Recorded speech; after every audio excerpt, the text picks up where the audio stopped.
आँखें भूल कब पाई हुसैन, आज भी ज़ैनब की आती है सदा भाई हुसैन। चलते पे से गिराया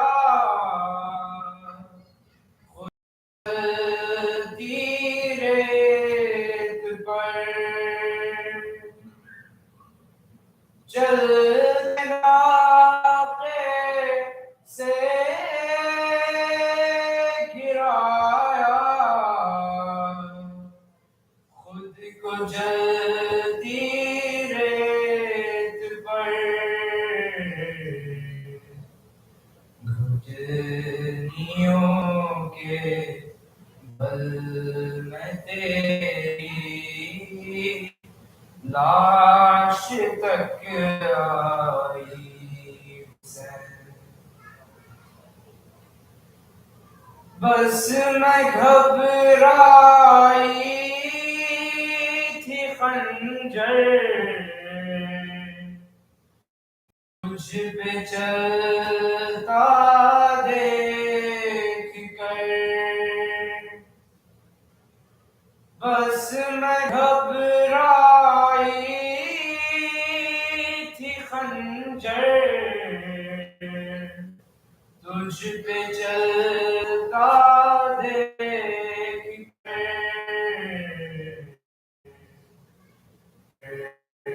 किसी मुश्किल में घिर घबराई हुसैन। कौन था तो मरने वालों में नहीं था खूबरू, कौन था जो मरने वालों में नहीं था खूबरू, भूलने बैठी तो किस किस की ना याद आई हुसैन। बह रहे थे आँख से आंसू तेरी सत्या, बह रहे थे आँख से आंसू तेरी रुखसत के बाद, कोई आंसू न का आँख बथराई, हाथ में कूजे लिए सब आसमां तकते रहे, हाथ में कूजे लिए सब आसमां तकते रहे, अब ने एक बूंद पानी की न बरसाई हुसैन। आज भी ज़ैनब की Hussain.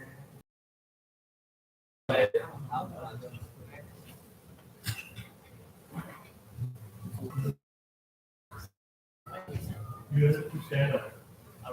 The video can watch it. Recording, be recording.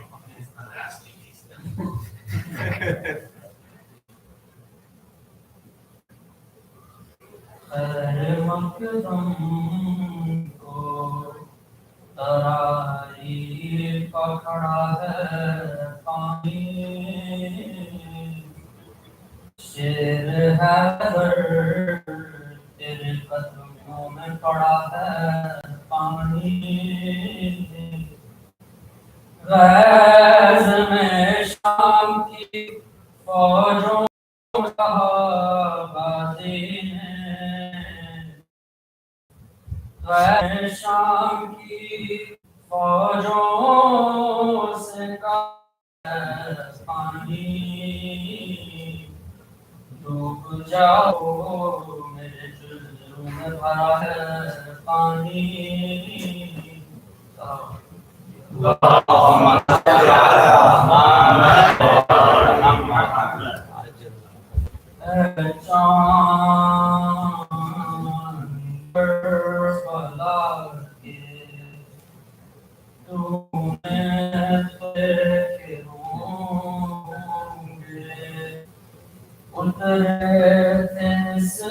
ज़मीन पर अर्श के ताज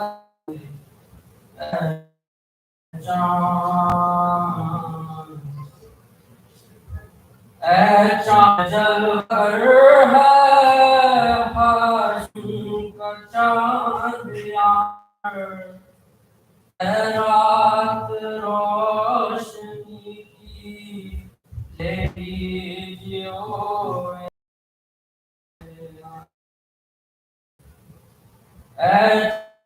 चाँद ज़मीन पर रखियो हमेशा ठंडक, सोते जो हैं यहाँ पर अहिबा पर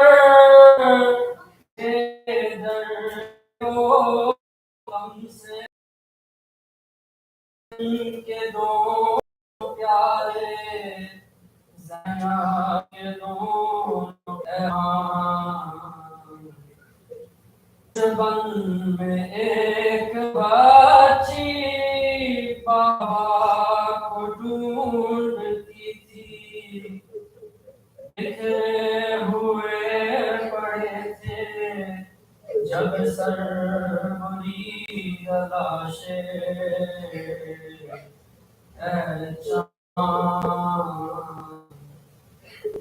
फिर ये भी तुमने देखा वो हम रसीद बच्ची सीने पे सो रही थी, बेसर पदर से लिपटी।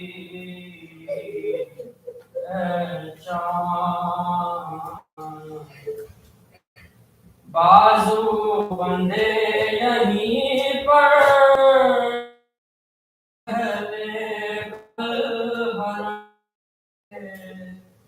इस सरज़मीं से निकले सजाद सर झुकाए।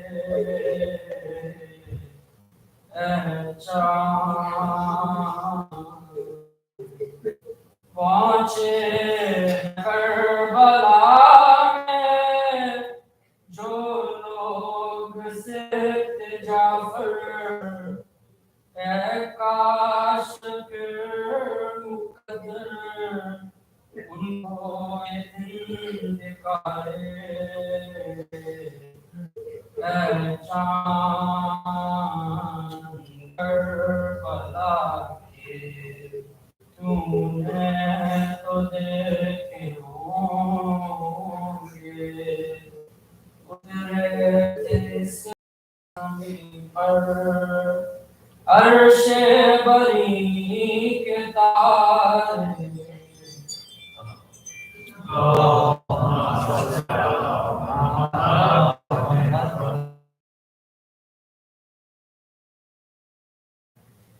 رحمتي عزانا لكسر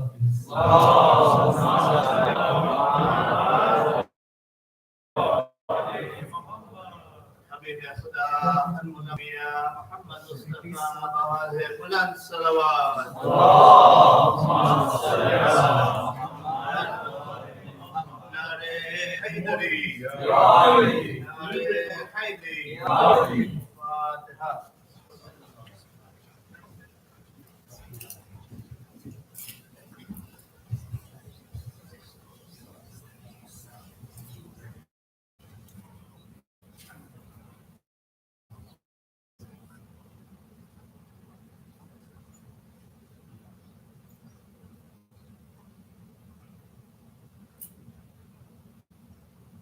أعوذ بالله من الشيطان الرجيم بسم الله الرحمن الرحيم صلى الله عليك يا سيدي يا مولاي يا أبا عبد الله صلى الله عليك وعلى أهل بيتك الطيبين الطاهرين وأنصارك الغر الميامين يا ليتنا كنا معكم سيدي فنفوز فوزا عظيما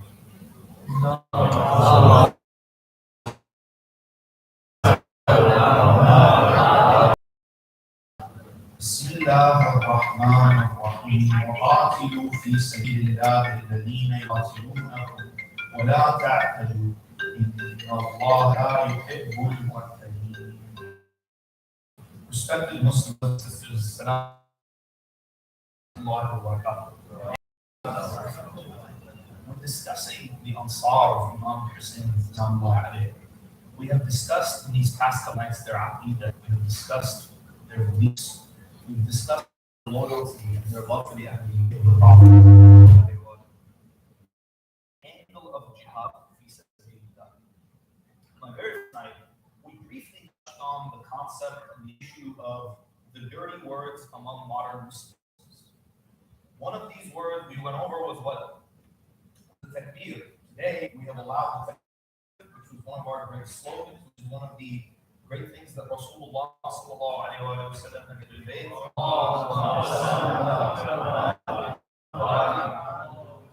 It's one of the great slogans of Islam, and have reached a point where many of us are ashamed of using it because we have a certain group of people who call themselves Muslims to hijack it and to change the way it is perceived among the vast majority. Likewise, another instance is the issue of jihad. People, what are they associated with? They associate it with terrorism. They associate it with the Bulat, these people who claim to be Muslim, and they use the name of Islam to just horrible acts that they commit. And so when it comes to using the word jihad, even when which many people bring, especially the youth of today, read Islamic history. The reason why I say read Islamic history is because very rarely do adults sit down and teach Islamic extension. They're saying Islam, the jihad, the Islamiyah. The reason why is because there are three different points regarding these events. One of them is that remain neutral. Remain neutral because we don't know about them. We don't like to talk about them. We don't like to read about history. We don't like to talk about the Sirah Nabawiyyah unless it's, for example, when we're talking about Muharram or Hadith al-Kisa or one of these beautiful occasions. We want to keep things non-controversial, correct? The other point that some people took the point of view that this was a negative aspect of Islamic history. They said these conquests, we need Salam and had nothing to do with them, and so none of them are justified. And Islam is a religion of peace. We do not believe that this is jihad. A third point of view is that no, all of this is positive, all of this is good, all of this is something that we are proud of. The rapid expansion of the Islamic states, Muslim religion, and this is a part of our heritage. Tonight, inshallah, I'm going to discuss these things, and I'm going to discuss what is a good amal. What makes a amal good? What makes a deed good in the eyes of Allah subhanahu wa ta'ala? Right? So with that being said, and with that we'll tie it back to Karbala, inshallah. With that being said, let's dive into it. When it comes to jihad fi sabilillah, when it comes to Muslim conquests, many of us know when we study the Sirah Nabawiyyah, even at a very young age, we are told the stories of the battles of Rasulullah. We're talking about Badr, and we talk about Khandaq, we talk about Khaybar, not at all. Has anyone here heard of the name Hatim al-Ta'i, by any chance? Hatim al-Ta'i is a very famous figure in Arab folklore. And I think he's also popular in Iran, and I've seen that there have been some movies. Everyone knows about Hatim al-Ta'i. Rarely anyone talks about his son. Adi ibn Hatim al-Ta'i was a companion of Rasulullah. He converted toward the end of Rasulullah's life, and his conversion story is very interesting. His people, many like Rufa'is, lived in an area called Al-Hatim, which is far from the Hijaz, northern Central Arabia.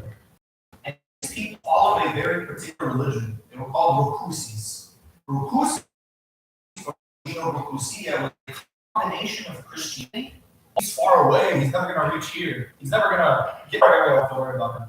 All of a sudden, the next day, I hear that he has sent one of his commands after me, unless it's from even everybody. Adi ibn Hatim, when he heard Adi was coming with a group of horsemen. Immediately, what does he do? He packs his things and he leaves. He goes to Syria, where some of his relatives were staying. This Usman ibn Hatim al-Ta'i was left behind. Imam Ali sallallahu alayhi him and his companions entered the city, entered the town. They tore down the walls, they took the people captive, and they returned back to Sufyan ibn Hatim, the narrations tell us, for 3 days what she would do, she would ask Rasulullah to free her. She says, Rasulullah, you know who I am, you know who my father is. My father was a very well-known Muslim. Today, Muslims, they all remember him as a generous man. And so she kept asking this man, see his messages, what he's preaching. If you really are confident, you should accept Islam. Make you a great man. You would go down in history as the first of your people to accept this religion. And if he's just a charlatan, he's just a king, what I have to know, then, pay allegiance to him, show loyalty to him. When he got to go back to the way things were, I needed to come to Medina. And the conversations between him and Rasulullah are fascinating. One of the points that they discuss, Adi ibn Hatim, when he met Rasulullah, told him, I am a prophet and I am preaching that Rasulullah. So Adi was not convinced. Adi ibn Hatim was not convinced. Adi ibn Hatim, he keeps questioning him until eventually he asks him. He says, Adi had been telling his people, part of the Christian religion is you pay 1/4 of your money to the sheikh. So Rasulullah said, I know what Christians believe in. This is nowhere in your books. Where did you get this from? So Adi ibn Hatim tells him, Rasulullah, I've not told anyone about this. I've made this. Usually no one knows about it but me. He says, Allah and Allah informed me. Another example of one of the things that Adi encountered with Rasulullah is that one day Rasulullah invited him to his house, to the house of Rasulullah. And so on their way there, a old woman, small old woman, meets Rasulullah. She stops him in the middle of the road, right? And she complains to him something. Now keep in mind, Rasulullah is the head of state. Rasulullah has the other head, the chief of Allah, is visiting him, and they're going home. We see that these politicians, they dismiss them, they just go away. Adi ibn Hatim says, I was shocked. Rasulullah stops in the middle of the road, asks this woman's problem. He listens to her, and then he does something to make sure it gets solved. Then he continues looking to I went to his house, there's no throne, right? There's no slave. Fought in all three of the Amir al-Mu'mineen's battles, and there were even some cases where his own sons went and joined his enemies, and he still fought against them, right? And it is said at the age of 120, 60 years as a non-Muslim, 60 years as a Muslim, right? Adi ibn Hatim, his conversion demonstrates something for us. Also, a king, power. He's not seeking to hoard gold and to hoard wealth, correct? But then they arrive at something that is very interesting. What about after Rasulullah? After Rasulullah, as many of you may have known, the Muslims, they do. After Rasulullah, Muslim armies went into Bilad al-Sham, they went into Egypt, they went into Iraq, they went into Iran, and completely wiped out anyone who opposed them. They completely destroyed the Persian Empire, and they took almost half of the Roman Empire almost overnight. The question arises, were these conquests justified? This question is very nuanced and requires a set of issues that need to be solved. Number one, were these empires, would we say their relationship with Islam was a good relationship? We say no, not at all. Not at all. The Romans killed Rasulullah's messenger. The only messenger of Rasulullah to be killed in Islamic history was the one killed by the Romans. Would we say this was an innocent country that had good relations with Islam, that had not began a bad relation with the Muslims? We say no. They wanted to destroy Islam from the very beginning. The Persians, I already narrated to you the response of the Persian king when he received the letter. The Persian king went so far as to send people to try to kidnap Rasulullah sallallahu alaihi wasallam. So when we look at the powers, the states that the Muslims were facing, do we say these were good people, they were innocent people? We say yes, the civilians within those states, absolutely. Islam teaches us that even when you are fighting the enemies of Islam, you never attack civilians. You never attack women, you never attack children. But those rulers, would we say these were people who had respect for Islam? We say, of course not. Correct? What about the people who led the conquest movement? Now, this is where things get interesting. Many people, when you ask them, you a Shia, what do you think of the people who led the conquest movement? What are they going to tell you? You say, no, I don't like these people. There's very interesting nuance here. Number one, not everyone who participated in the conquest movement is good. Would you agree? And I'll explain why in a few minutes. But not everyone who participated in the conquest movement is bad. Let's go over a few examples to show you the difference. And then we'll find the reason why. The first person, very famous, is Khalid ibn Walid. Khalid ibn Walid is very famous in the Muslim world and the non-Muslim world for being a great military tactician, a great military leader. His battles are still studied in military academies across the world today. But do we have a positive view of this person? We say in the realm of dunya, in the realm of military, in the realm of the armies, of course Khalid ibn Walid was a great commander. But in the realm of akhirah, as a Muslim, do I have to respect him? I say no. In my madhab, the madhab of the Ahlul Bayt, we respect scholars. We respect people who have wilayah for Amir al-Mu'minin Islam. Khalid ibn Walid, if you look at this man's life, there is not a single example of him converting someone in those conquered lands to Islam. Correct? That's one. I'll give you another example. Al-Walid ibn Uqba ibn Abi Mu'ayyid. Many of you may have heard the story or seen it, I think it's in a TV show, where one of the Muslim governors, he comes out to Salat al-Fajr and he's drunk. And then he leads them in Salat. Salat al-Fajr is how many rak'ah? 2 rak'ah. He leads them in Salat, he prays 4 rak'ah. Then he turns around to the audience, to the followers, the people praying behind him. He says, do you guys want more? Correct? This man is Walid ibn Uqba ibn Mu'ayyid. And by the way, I'm not mentioning this here because I want to make you laugh. Allah, during Muharram, we don't tell these stories because we want to get a laugh out of you or for humor. It's to teach a lesson. Correct? Walid ibn Uqba, this man was the half-brother of the third Khalifa, Uthman ibn Affan. He got drunk and led the Muslims of Kufa for rak'ah for Salat al-Fajr. They took him back to Medina and Amir al-Mu'minin himself lashed him the head for drinking. This man also participated in the conquest movement. It's narrated in Musannaf ibn Abi Shayba with an authentic chain of narration, sahih, that during one of the campaigns against the Romans, he got drunk. And so the Muslims confronted him about it, so he recited a poem. He says, I'll drink it even if you tell me it's haram, and I'll fight anyone who tries to oppose me. The Muslims went to Hudayfa ibn Yaman, he's one of the companions of Rasulullah. He said, Hudayfa, do we punish him now? Do we lash him? He says, we have to get out of enemy territory first. This man, later in his life, when Muawiyah took power, and after Imam al-Hasan made the peace treaty, one day he got sick. Imam al-Hasan goes to visit him, and this man used to hate the Ahlul Bayt. I won't sully the minbar by mentioning some of the examples. Imam al-Hasan, despite the animosity between him and this man, what does he do? He goes to visit him. Because in Islam, we say when a Muslim gets sick, what do? Go visit him. Imam al-Hasan goes to visit him. You know what he tells Imam al-Hasan? He says to Imam al-Hasan, he says, I regret any issue I have ever had with any Muslim throughout my entire life. Because now I'm on my deathbed, I'm going to die, except for your father. I do not regret anything I've said about you or your father, and any of the animosity I have towards you and your father. By Allah, I have to have respect for this man because he participated in the conquest of me. Right? I'll give you another example. Amr bin Ma'ad Yakrib. Amr bin Ma'ad Yakrib is also a Sahabi. He's a very famous figure. If you look him up, he was a warrior. He was said to be a great fighter, and his swords, a soldier or a warrior back then, if he was famous, his weapons would be given names. Imam Ali salam, what's the name of his famous weapon?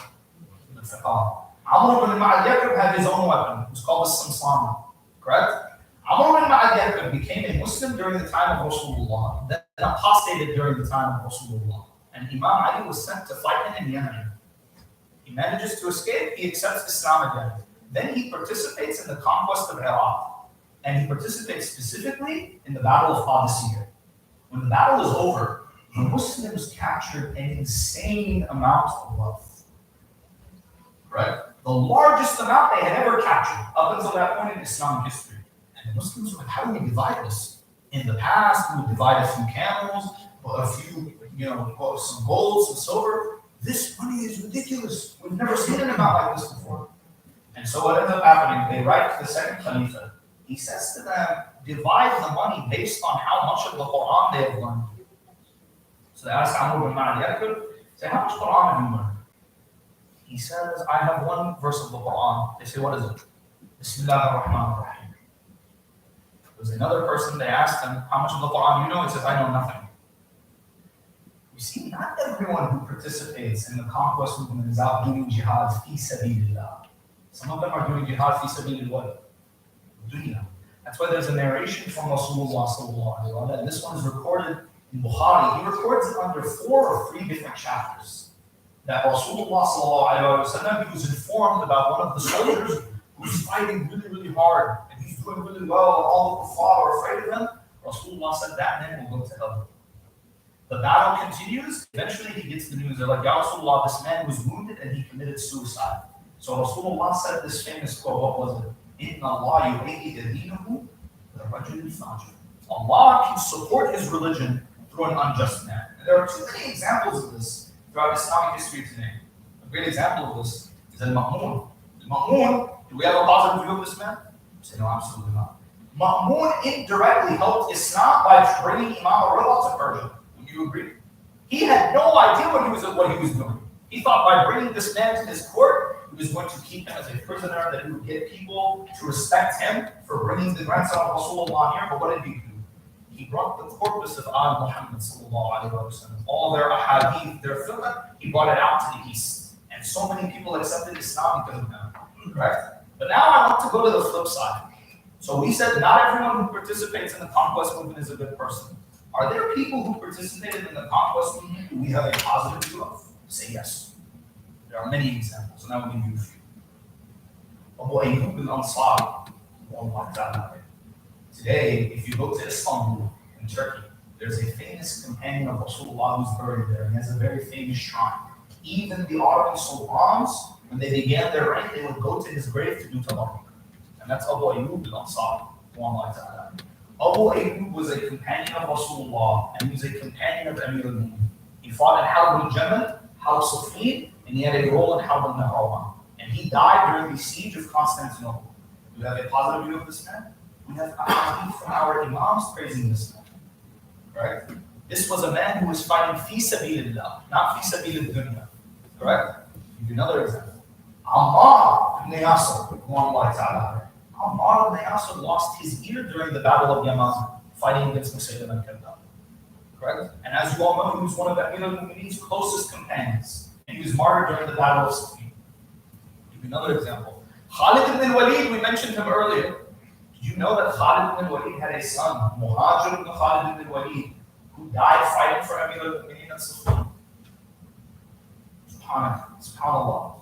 Correct? I'll give you another example. Malik al-Ashtar, you know what his nickname al-Ashtar means? Al-Ashtar means the one with the scarred eye. Do you know how he got that scar? He's in Harb Yarmouk against the Romans. Hajr ibn Ali al-Kindi, we mentioned them in the previous night, Qadisiyya.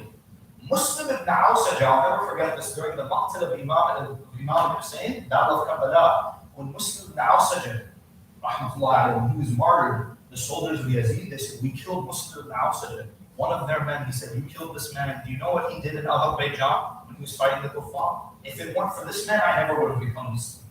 And we're fighting against him anyway. So what do we take away from this? We see that no, not everyone who participates in the conquest movement is either good or bad. This is a neutral act. Not everyone, for example, we see they do salat, that immediately means they're a mu'min. Al-a'mal bil what? What is your intention? Are you going out to fight these people for the sake of helping Islam spread, for the sake of allowing the Muslims to be safe in their lands, protecting the Muslim women and children back home? Or are you out looking for something else? Correct? And this brings me to a very important point when it comes to a'mal. Some a'mal confuse us. I'll give you a very famous example. Today, people always ask us, they say, which is greater, Hajj in Mecca or Ziyarat al-Hussein? What's the answer? Everybody went silent. Ziyarat al-Hussein. Why? There's a very beautiful explanation for why. Let me ask you another question though. Which is greater, Ziyarat al-Hussein or Ziyarat Ali ibn Musa Rida? The correct answer is Ziyarat al-Imam Rida. So why? This is a hadith in Al-Kafi Sharif. Someone asked Imam al-Jawad, said, which is greater?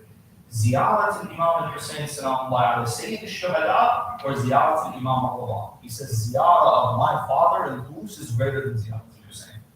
What's the reason why? If we understand the reason why between Imam al-Rida and Imam al-Hussein, then Imam al-Hussein and Hajj becomes very easy. Allama Majlisi rahmatullah alayhi explains. He says when it comes to Hajj, for example, who goes on Hajj? Everyone goes to Hajj. Everyone goes to Hajj. Even the people, billah, who join these terrorist groups, who claim to be Muslims and they go and commit these heinous acts, one day they'll find out they went to Hajj. Right? Hajj, everyone goes to Hajj. We find that the worst rulers in Islamic history used to do Hajj. Harun al-Rashid, this famous debate with Imam al-Rida happened during what? During Hajj. Right? Let me ask you another question. Ziyarat Amir al-Mu'mineen, Salamullah in al-Najaf al-Ashraf, who goes there? Ziyarat Amir al-Mu'mineen, you see some of our brothers from other schools, they go as well. But mostly it's who? It's the Shia, the Mu'mineen, correct? The Imams, but then you have Ismailis, you have Zaydis, you have other groups, correct? You take it a step further. Ziyarat al-Hussein, who goes? The circle gets narrower, correct? Imam al-Rida, who goes to Imam al-Rida? Only the people who believe in all 12 Imams go to Imam Ali ibn Musa. So visiting Imam al-Rida, the reason why it's greater is because that is the litmus test to see who accepted all the Imams after Rasulullah. Correct? Let's take it back with Hajj and Ziyarat al-Hussein. Hajj, everyone goes to Hajj. There are people who did not accept the Wilayat Amir al-Mu'mineen who go to Hajj. But the ones who go to Hussein, they're most likely to be what? People who have wilayah of Abdullah, people who have wilayah of Amir al-Mu'mineen. Your Hajj, if you're doing Hajj and you don't have wilayah of Amir al-Mu'mineen, on Yawm al-Qiyamah you will see how much it's worth. Right? See how much it's worth without the wilayah of the one who was born in that blessed Kaaba Sharif. Likewise, jihad fi sabilillah for the wrong intention without the correct mindset is what? It's not going to benefit you. It'll benefit you perhaps in the dunya. Yes, you will become famous. Yes, there will be people who mention you, correct? But us, the Muslims, the Mu'aleen of the Ahlul Bayt, who do we remember today? We remember Al-Hussein, Al-Fadl al-Abbas, for example, and we'll get to him in a few nights. Just a few hours during that battle of self-sacrifice and loyalty to Abu Abdullah Hussein has made him legendary. He confused the layman. There are laymen today, they ask, is Al-Fadl al-Abbas, is he an imam? That's how much he confused us. That's how high of a status he attained. Correct? But when it comes to jihad fi sabilillah, you will find that sometimes the greatest of deeds on the battlefield are performed by those people whose aqidah and their belief is complete. What do I mean? Let me give you an easy example from the Maghazi of Rasulullah. And this takes me back to the point of the conquest movement. People ask, why didn't Amir al-Mu'mineen participate in the conquest movement? We have two answers. One, Amir al-Mu'mineen's fighting against the rebels during his own Khilafah is more important than conquest. And this is by ijma' of the Muslims. Because if you ask any Muslim faqih, be he from this sect or this sect or this sect, they all agree that fighting rebels within the Muslim country is more important than fighting the non-believers. Because those people threaten Islam from within. Correct? Amir al-Mu'mineen, salamullah alayhi, that's point number one. Point number two is that during the reign of those early rulers, he wasn't allowed to leave Medina. Why? For the same reason they wouldn't give his wife Fatima to Zahra. You do not give your opposition anything that can be turned into political power. Success on the battlefield translates into what? Into power, right? And but here's the amazing thing. Every single one of his battles with Rasulullah, had he not been victorious, what would have happened to Islam? There would be no Islam to spread. There would be no conquest. Amir al-Mu'mineen will narrate you this brief snippet from his Maghazi in the Battle of Khaybar. In the Battle of Khaybar, when we look at the battles of Amir al-Mu'mineen, if there's any battle where you want to demonstrate his strength, the strength of Abu al-Hasan, which one do you cite? Khaybar. Battle of Khaybar, I'm not going to go through the whole thing with you. Many of you know the Muslims had been besieging Khaybar and they had been taking the castles of Khaybar one by one. Until finally, which one did they reach? They reached the one of Muharram. Rasulullah sent one of his companions, he came back. He sent another one of his companions, he came back. And so Rasulullah said the famous hadith, tomorrow I will send a man who loves Allah and His Messenger, and Allah and His Messenger love him. He will not come back until Allah allows us to conquer through His hands. Correct? This hadith, by the way, Imam al-Baqir loved to use this hadith to debate the Khawarij. And this hadith is very, very famous. It's in both our books and the books of our brothers and other sects in Islam. In any case, that night everyone went to sleep excited. Do you know why? Because Ali was the hero of Badr. Ali was the hero of Uhud. Ali killed Amr ibn Abd al-Khandaq. But this time it can't possibly be Ali. You know why? Because Ali is sick. His eyes are sore. Finally, one of us is going to get a chance. So the next morning, they all came out, eagerly awaiting to hear who Rasulullah would send. Rasulullah, you know what it says? Where's the son of Abu Talib? Everyone frowned. He said, Rasulullah, the son of Abu Talib is sick. He can't see. His eyes are sore. He's over there making bread. But, we're all here. Are you going to pick one of us? Rasulullah says, bring me Ali ibn Abi Talib. And Imam Ali, salamullah, only Allah knows how he felt. Because Imam Ali, when you read his biography, he loved jihad. He loved to fight alongside Rasulullah. The fact that he was sick, he couldn't see, he couldn't do it, only Allah knows how much that saddened him. So they bring him to Rasulullah. And the hadith, Ali himself says, he says, the way they took me to Rasulullah, someone had to guide me. I had to hold someone's hand and he led me to Rasulullah. They bring him to the Prophet. The Prophet says to him, Ali, what's the matter with you? He says, Rasulullah, my eyes are sore. I can't see anything. So Rasulullah, what does he do? Some hadith say he applies his saliva. Some hadith say he sat directly onto Imam Ali's eyes and immediately he could see. Correct? This is their salawat. Many of you have heard this before. You grew up with this story. But let me ask you if you've heard this detail before. Imam Ali himself narrates, and this narration is recorded by Abu Ya'la and Ahmad ibn Hanbal. They record this in their books of hadith. They say Ali, when he narrates the story, you know what he used to say? He says, by Allah, ever since Rasulullah spat into my eyes, you know what happened? I have never had a headache or any problem with my eyes.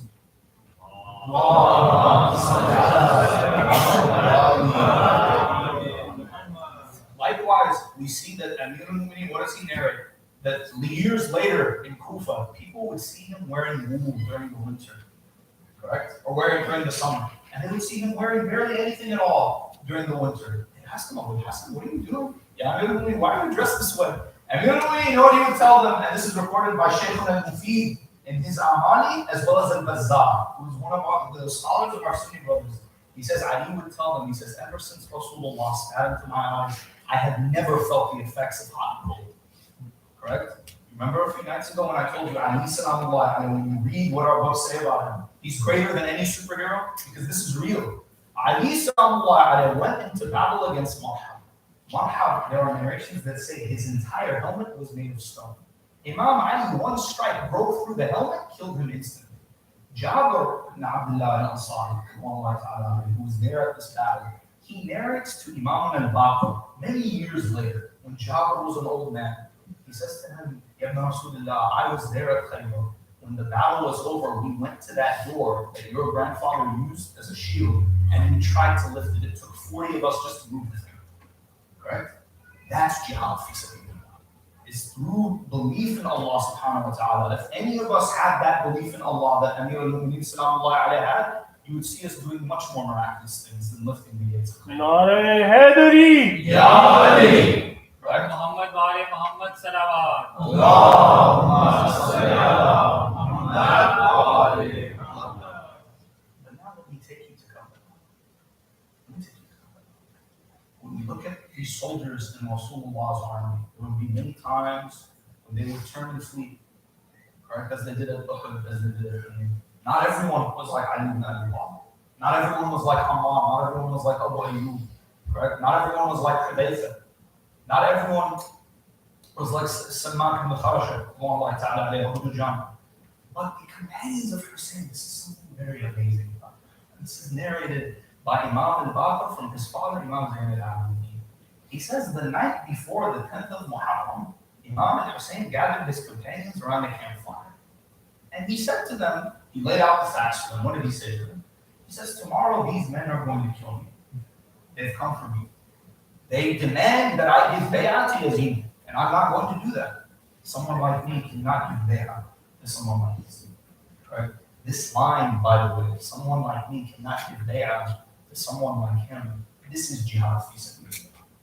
This is the jihad that our Imam Ajjallahu Faraj al-Sharif will wage when he returns. Correct? Refusing Allah, refusing to yield to an oppressor. And jihad fi sabilillah. Imam al-Hussein, however, what does he tell his companions? He tells them, these men are going to kill me tomorrow. Many of you are old. Many of you are former slaves. Many of you have nothing to do with this. Some of Imam al-Hussein's companions, Zuhair ibn al-Qayn, if you go back and read the Maqtab, Zuhair was one of Shi'at Uthman. He was a pro-Umayyad figure up until a few days ago. Correct? So he says, if you want, you can leave. Any of you can leave. Imam al-Hussein had made this offer to his companions multiple times in the days before. But this time, you know what he asks? He says to them, I'm going to put out this fire. So that if any of you want to leave, you can leave and you won't feel any shame. Correct? If any of you wish to abandon me to my fate tomorrow, there's no shame on you. I'll put out this fire, any of you can walk away right now. But take one of my children, one of the women of my family. If someone wants, take Sukaina. If someone wants, take Fatima. If someone wants, take Rabah, take Sayyidah Zainab, sallallahu alayhi. Imam al-Hussein, sallallahu alayhi, puts out the fire and he waits. And he waits. And he waits in complete and utter darkness. Then he lights the fire again. He sees they're all still there. All of them, their faces illuminated by the nur of Imam. That is what it means to do jihad fi sabilillah, is to fight to protect your Imam. Fighting to protect the Imam is fighting to protect Islam itself, correct? Because the next day on the 10th of Muharram, when we say, since his body is trampled, we're not just crying because that's the grandson of Rasulullah who was trampled. We're crying because that was Islam that was trampled. That was the Sharia that was violated, correct? One of Imam al-Hussein's Ansar, I want to narrate his story specifically because it's so powerful. And you'll see why I use Khaybar specifically when I tell you this. Many of us, we've heard of Zuhair, we've heard of Habib, we've heard of Muslim ibn Awsaj, correct? We've heard of Al-Hurr ibn Yazid al-Bilahi. No one remembers Al-Burayr ibn Hudayr, correct? Who is Al-Burayr ibn Hudayr? This man was one of the Qurra of Ahl al-Kufa. He was a well-known man who used to recite and teach people the Quran, and he had come to defend Abu Abdullah Hussein. On the morning of the 10th of Muharram, if you go back and read the Maqtab of Abu Abdullah, it is said that he woke up in the morning and he was telling jokes. One of his companions said to him, we're about to go into battle. What are you telling jokes for, man? What's wrong with you? Correct? This is not a time for humor. Whatever, you know what he says to him? He says, I don't think there's a better time for humor. In just a few short minutes, we will face these people and all the men they brought with them. and all the horses they brought, and all the spears and the swords that they brought. Oh, that's it. This is it. There's no more. There's nowhere to go. It's just us, and it's them, and there's our iman. Correct? In just a few short minutes, we will have our hurul-ain. We will attain that reward that we came for. Correct? The battle begins, and there is a mawqif, this stance of Burayd, which will go down in history. Correct? One of the men of Yazid comes out. His name was Yazid ibn Ma'qil of Baha'u'llah. Yazid ibn Ma'qil comes out, and he calls out to Burayd. We had known him from the past. He says to him, Burayd, what do you think of what Allah has done to you? You're surrounded. You've got no water. No one is coming to save you. Are you still willing to fight for this man? All this trouble he's gotten you into, is he worth it? Burayd says, yes. Allah has been kind to me, and he's going to punish you. He says to him, Burayd, you were always a crazy man. You hated Uthman, and you hated Muawiyah, and you believed Ali was the Imam of Huda, the Imam of guidance. Burayd said to him, he said, that is what I believe. But you know what? I challenge you. If you think your aqidah is right, and my aqidah, I'll fight you one-on-one. What do you say? Is he even not going to agree? Both of them came out, both of them did mubahadah. And subhanAllah, you want to do mubahadah, there is no better mubahadah to do with Hussein Sanamullah behind you and praying for you. Burayd did mubahadah with this man. The narration, you know what it says? It says after they did their dua, both of them reached for their swords. Yazid ibn Ma'qil struck Burayd a blow, it simply bounced off. Then Burayd struck this man, struck Yazid ibn Ma'qil with such strength. His sword cracked through his helmet and reached the brain within his skull. It is said that Burayd, it was with more difficulty. He had more trouble getting the sword out than he had to getting it in. And then Yazid's men surrounded him and they killed him. Correct? And he called out one last time to Abdullah Hussein. And within a few short hours, just as Burayd said, he had attained his hurul-ain. Habib and Muslim ibn Awsadir, we spoke about yesterday, they attained their hurul-ain. But you know the most difficult jihad of all? The most difficult jihad of all is when you have no Ansar left. Correct? In a few hours, Imam Hussein, there was no more Abu Bakr. There was no more Ali ibn Abi Talib. There was no more Muslim. There was no more Habib. There was no more Burayd. Correct? There was no more June. All that was left is those women and children, with no one left to defend them but who? But Abu Abdullah Hussein. When we say to Abu Abdullah Hussein, Ya Gharib, Ya Madloom, you know what we mean? Gharib is not the one who is all out by himself. Gharib is the one who is surrounded by enemies and has no friend to defend. Correct? We pray to Allah subhanahu wa ta'ala to bless us and to bless you and all of the muhibbeen of Muhammad wa Ali Muhammad. Ya Allah, bihaq Muhammad wa Ali Muhammad, ij'alna ansaran li imam zamanina. كما جعلت براyd ناصرا للحسين. اللهم بحق محمد وآل محمد, allow us to do ziyarah of Abu Abdullah. My dear brothers and sisters, I have a request of you, something that I would kindly request of you. When you do ziyarah of Abu Abdullah, inshallah many of you will go this year. It's one thing to visit the shrine of Abu Abdullah and to say, here's Abu Abdullah and here's Habib, and you have the list of the Ansar. When you go this time, remember who these people are. Shed a tear for the Ansar of Abu Abdullah. All that I ask, when you remember who these people were, you remember some of the things we discussed in these nights. Remember me in your dua. Remember the rest of your brothers and sisters who gathered with us on these nights during these dua. You end this majlis with Surah Al-Fatiha. تسبقها الصلاة على محمد وآل محمد.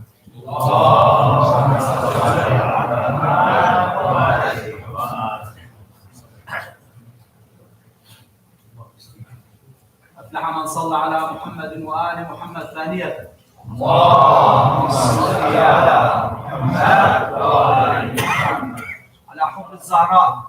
اللهم صل على محمد وآل محمد.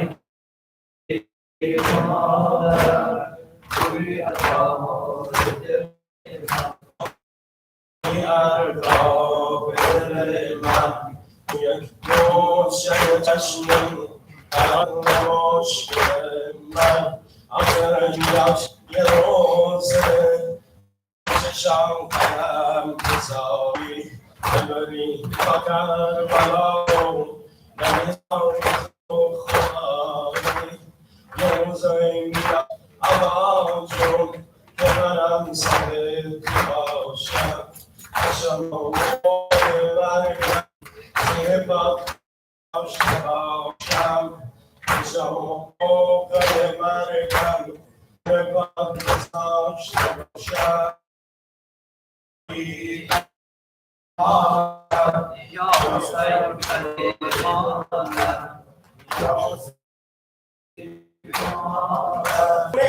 های تن دل از هم میده که های تن هم بریده اینه که ناگهان از آقاشان یا حسین اصلا زیادت تو مدت رضا زیادت تو مدت این رضا تا تا نبیدم آرامو ندارم یا حسین به ما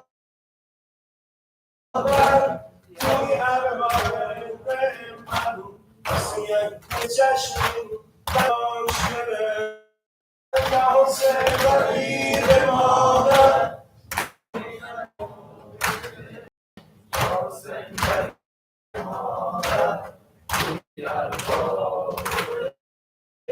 شام قشنگ عباس خواب از هم گرفته شای قشنگ عباس خواب از شام گرفته این دل غریب ما سونت جای نرفته یا حسینم همیشه ذکر من یا اینو یا حسینم یا حسین غریب مادر حسین غریب مادر کام وقت آدم کربلا تا من میبینم زیر خیز میام تو سنت پای اون لطفت میشینم پای اون سنت میشینم یا حسین غریب مادر توی ارمان من سوی دوست چشم در آهن مشکل من Hussein, Hussein, Hussein, Hussein, Hussein, Hussein, Hussein, Hussein, Hussein, Hussein, Hussein,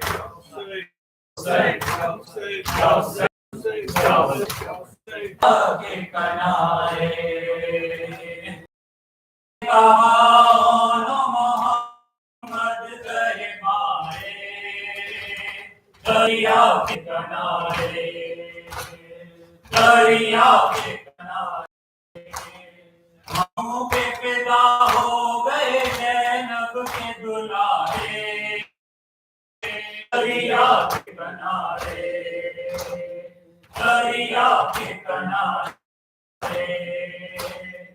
ऐसा ने कहा न मोहम्मद गए मारे दरिया के किनारे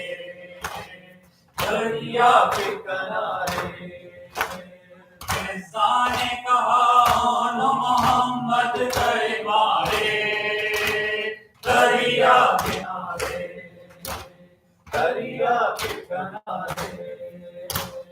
सुन कर ये सदा सानिए ज़हरा ये पुकारी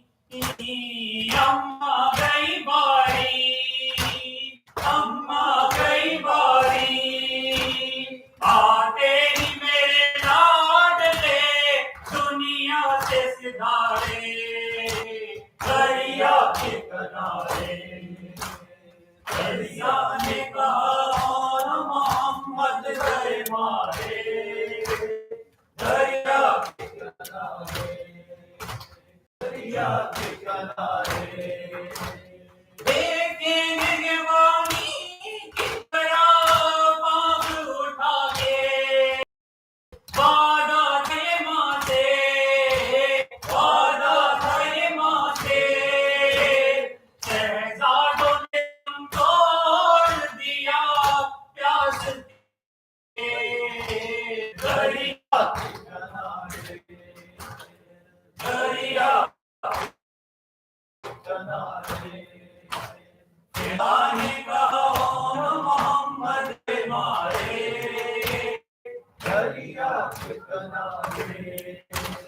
दरिया के किनारे अच्छा है कि सोते गए मुंह खाक पे रख के साए में अलम के आवाज के कदमों में रहा लाल हमारे दरिया के किनारे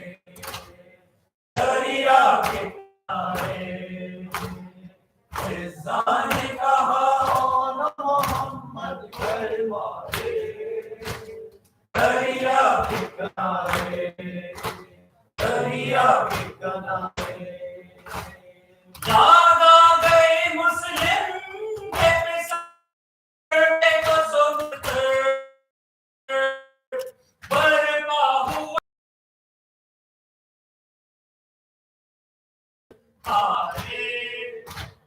दरिया के किनारे फिजा ने कहा मोहम्मद कर मारे दरिया के किनारे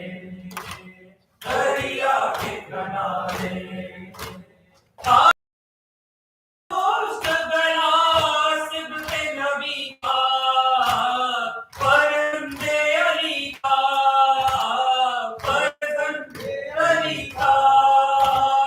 चिल्ला ज़ैनब के हाय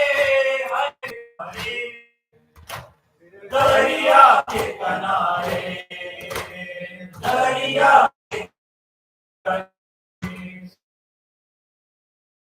फिजा ने कहा न मोहम्मद करे दरिया के किनारे या हुसैन